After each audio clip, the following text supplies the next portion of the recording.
ከአርብ ጀምሮ ሰኞ ስለሆነ ጥምቀት አርብ ይጾማል፣ እሁድም እንዲሁ ይጾማል እያሉ የሚናገሩ አሉ። ቅዳሜ ዘወትር መጾም አይገባም፣ ቀዳም ስዑርን ብቻ መጾም ይገባል እንጂ ልደትና የጥምቀትን ዋዜማ ጹሙ አሉን እንጂ ዋዜማ ጹሙ ብለው አስቀምጠውልን አላገኘንም።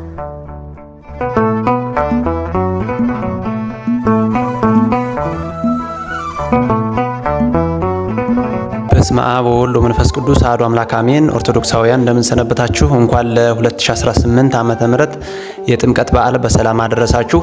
ዛሬ እንግዲህ የ2018 የጥምቀት በዓል ሰኞ ቀን መሆኑን አስመልክቶ ገሃድ ጾሙ መቼ ነው? መቼ ይጾማል? ቅዳሜና እሁድ ነው ወይስ እሁድ ብቻ? እንዲሁም እስከ ስንት ሰዓትስ ይጾማል? የሚሉትን ጥያቄዎች እንመልሳለን ማለት ነው በዚህ ቪዲዮአችን። ለቻናላችን አዲስ የሆናችሁ ቻናሉን ሰብስክራይብ እያደረጋችሁ ጀምሩ። የኢትዮጵያ ኦርቶዶክስ ተዋሕዶ ቤተክርስቲያን ሰፈራና ቆጥራ በመያዝ የምትመራባቸው ብሉይና ሐዲስ በድምሩ 81 መጽሐፍ ቅዱስ ሲሆን ከነዚህም ውስጥ እንግዲህ የሥርዓት መጻሕፍት የሚባሉ ወደ 8 የሚደርሱ የሥርዓት መጻሕፍት አሏት።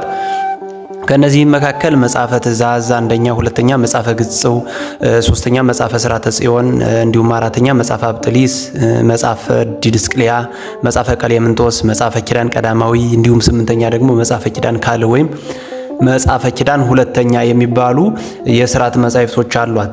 ከዚሁ ከሁሉም ከ81ዱ የመጽሐፍ ቅዱስ ክፍሎች ስለ ሥርዓት ተኮር ነገሮች በስፋት ተጽፎ የምናገኘው በእነዚህ በ8ቱ የሥርዓት መጻሕፍት ነውና እንዲሁም እንግዲህ ዛሬ ስለ ጾመ ገሃድ እነዚህ የሥርዓት መጻሕፍት ምን ይላሉ የሚለውን ነገር እንመለከታለን ማለት ነው። ምክንያቱም በዚህ ሰሞን እንግዲህ በተለያዩ ኦርቶዶክሳውያን ዘንድ የተለያዩ ጥያቄዎች ይጠየቃሉ፣ እንዲሁም የተለያዩ መልሶችም ይሰጣሉ። መጻሕፍትን በደንብ ካለመመልከት የተነሳ ይህ ጾመ ገሃድ የተወሰኑ አካላት ከአርብ ጀምሮ ሰኞ ስለሆነ ጥምቀት አርብ ይጾማል፣ ቅዳሜ ይጾማል፣ እሁድም እንዲሁ ይጾማል እያሉ የሚናገሩ አሉ። እንዲሁም የተወሰኑ አካላት ደግሞ አርብ ሳይጾም ቅዳሜና እሁድ ይጾማል የሚሉ አሉ።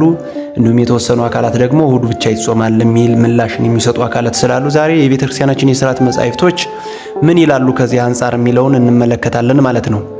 እንግዲህ በመጀመሪያ የምናገኘው መጽሐፈ ዲድስቅልያን ስንመለከት መጽሐፈ ዲድስቅልያ አንቀጽ 29 ላይ ቅዳሜ ዘወትር መጾም አይገባም፣ ቀዳም ስዑርን ብቻ መጾም ይገባል እንጂ 22ቱን ፍጥረት የፈጠረ ጌታ በመቃብር ሆኖ አድሮባታልና ተብሎ በግልጽ ተቀምጦ ልናገኛለን። ሐዋርያት በዚህ የመጽሐፍ ቅዱስ ክፍል ቀዳም ስዑርን ብቻ መጾም እንደሚቻል እንጂ በሌሎች ቅዳሜ ቀናቶች መጾም እንደማይቻል አስረግጠው በግልጽ ነግረውልን አስቀምጠውልን እናገኛለን ማለት ነው። የፍትሐ ነገሥቱ ጸሐፍት ሊቃውንትም እንግዲህ ይህንን ሐሳብ እንዳለ በመውሰድ ስለ ጾሙ በተናገሩበት በ15ኛው አንቀጽ ላይ ሙሉ ሐሳቡን በግልጽ አስቀምጠውት እናገኛለን። እንዲሁም እኒህ የፍትሐ ነገሥት ሊቃውንት የልደትንና የጥምቀትን ዋዜማ ይጹሙ ብለው ተናግረዋል። ነገር ግን ከቀዳም ስዑር ተጨማሪ ልንጾማት የምትገባ ሌላ ቀዳሚት ብትኖር ኖሮ ከቀዳም ስዑር ውጭ ሌላ ቀዳሚ አይጹሙ ብለው በተናገሩበት አንቀጽ ከቀዳም ስዑርና በገሃድ ዋዜማ ከምትውለው ቀዳሚት በቀር በቀዳሚት ቀን አይጹሙ ብለው ያስቀምጡልን ነበረ። ምን ቢሆን ኖሮ ሌላ ከቀዳም ስዑር ውጭ የምትጾም ሌላ ቀዳሚት ብትኖር ኖሮ አብረው እዚህ ባስቀምጡልን ነበር። ነገር ግን የልደትና የጥምቀት ዋዜማን ይጹሙ ባሉበት አንቀጽ ያስቀምጡት ምንድነው? ከቀዳም ስዑር ውጭ ሌላ የምትጾም ቀዳሚት እንደሌለች ነው የተናገሩ ማለት ነው። ስለዚህ እዚሁ ላይ አብረው ያስቀምጡልን ነበር። የሚጾም ቢሆን ኑሮ ሌላ ቀዳሚት የምትጾም ትኖር ኑሮ ማለት ነው። ሁለተኛው እንግዲህ መጽሐፈ ቀሌምንጦስን ስንመለከት በዚሁ በመጽሐፈ ቀሌምንጦስ በመጀመሪያው ቀሌምንጦስ በ38ኛው አንቀጽ ከሕማማት ቀጥላ ከምትሆን ከቀዳም ስዑር በቀር ከካህናት ወገን እሁድ ቅዳሜን ሲጾም የተገኘ ቢኖር ይሻር ብለው ጽፈውልን እናገኛለን ማለት ነው። ፍትሐ ነገሥትን የጻፉት አባቶችም እንግዲህ ይህንኑ ሐሳብ ስለ ጾም በተናገሩበት በ15ኛው አንቀጽ አስቀምጠውታል። እንግዲህ ከቀዳም ስዑር ውጭ ባለች ሌላ ቀዳሚት የጾመ ሁሉ ከክህነቱ የሚሻር ከሆነ ነገር ግን በልደትና በጥምቀት ዋዜማ ላይ የምትገኘው ቀዳሚት የምትጾም ከሆነ ስልጣነ ክህነትን እንኳን የሚያሽረውን ትልቅ ጉዳይ እንደምን ቀለል አድርገው አይተውት አለፉት ብለን ካልን እንግዲህ ይህንን ማድረጋቸው ከቀዳም ስዑር ውጭ የምትጾም ሌላ ቀዳሚት ስለሌለች ነው ማለት ነው። በላይኛው በመጽሐፈ ዲድስቅልያም ሆነ በመጽሐፈ ቀሌምንጦስ ላይ አስረግጠው ስለነገሩን ምን ብለው ከቀዳም ስዑር ውጭ የሚጾም ሌላ ቀዳሚት ስለሌለ ማለት ነው። ስለዚህ አሁንም በጾመ ገሃድ ላይ የሚጾም ቀዳሚት የለም። እስከ 6 ሰዓት ነው ይጾማል፣ እስከ 7 ሰዓት ይጾማል የሚሉ ሰዎች ስላሉ ማለት ነው። ቅዳሜ እስከ 6 ሰዓት፣ ቅዳሜ እስከ 7 እስከ 8 ሰዓት ይጾማል ጾም እያሉ ሲናገሩ የምንሰማቸው ሰዎች ስላሉ ማለት ነው። ስለዚህ ከቀዳም ስዑር ውጭ የሚጾም ሌላ ቀዳሜ የለም ማለት ነው። እንዲሁም እንግዲህ ከቀዳም ስዑር ውጭ ባሉት ቀዳሚቶች ግን ከጽሉላት ውጭ እንዳንጾም በዚሁ በ15ኛው አንቀጽ በፍትሐ ነገሥት ማለት ነው ከጽሉላት በቀር እሁድ ቅዳሜ አይጾሙ ተብሎ በግልጽ ተነግሮ እናገኛለን።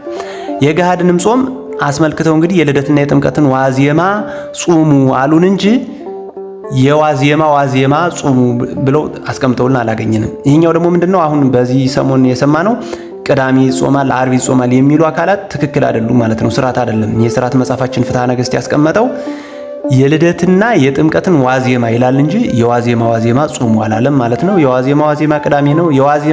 ዋዜማ ነው እንግዲህ ዓርብ ገሃድ ነው ይጾማል ሲሉ አንዳንድ ሰዎችን የምንሰማው ማለት ነው። እንግዲህ እዚህ ላይ ግልጽ ማድረግ ያለብን ነገር ለጾም ማድላቱ ጾሙ ማለቱ ክፋት ኖሮት አይደለም። ነገር ግን ስርዓተ ቤተክርስቲያን ምን ይላል የሚለውን ነገር የስርዓተ መጻሕፍትን እያወቅን መሄድ ስላለብን ነው። አሁን በዚህ ዓመት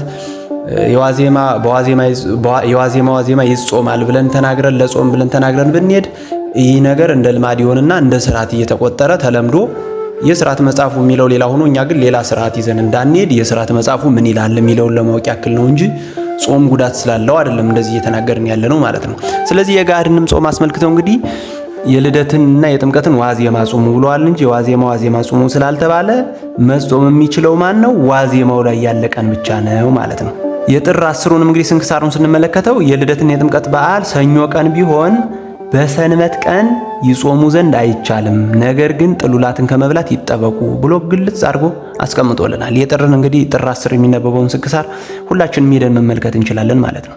የምንጾመውም እንግዲህ አንድ ቀን ዋዜማውን ነውና ይህንን ግልጽ ሲያደርጉልን ሰላም እብል ለጾመ ዕለት ዋህድ ዘስሙ ገሃድ መምህራነ ስርዓት አቀሙ ለዘይመጽእ ትውልድ በማለት ለሚመጣው ትውልድ አንዲት ቀን ጾመ ገሃድን አንድ ቀን ለአንዲት ቀን ብቻ ሰርተዋል እንጂ የዋዜማ ሁሉ እንድንጾም አላስቀመጡልንም ማለት ነው።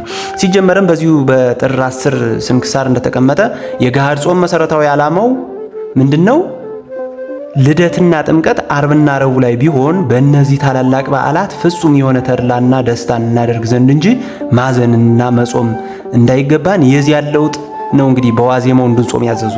ስለዚህ ዓርብ ወይም ረቡዕ አንድ ቀን እንደመሆኑ ለውጡም ስንት ቀን ይሆናል ማለት ነው? አንድ ቀን እንጂ 3 ቀን አይሆንም ማለት ነው። ስለዚህ ጠቅለል ስናደርገው ነገራችንን የ2018 የጥምቀት ገሃድ ጥምቀት ሰኞ ስለሆነ እሁድን ብቻ መጾም ነው ማለት ነው።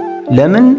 የጥምቀትና የልደት ዋዜማ ተብሎ ነው ስርዓት የተሰራው። ስለዚህ ዋዜማው ማን ነው? እሁድ ነው። የሚጾመው ማን ነው? እሁድ ነው።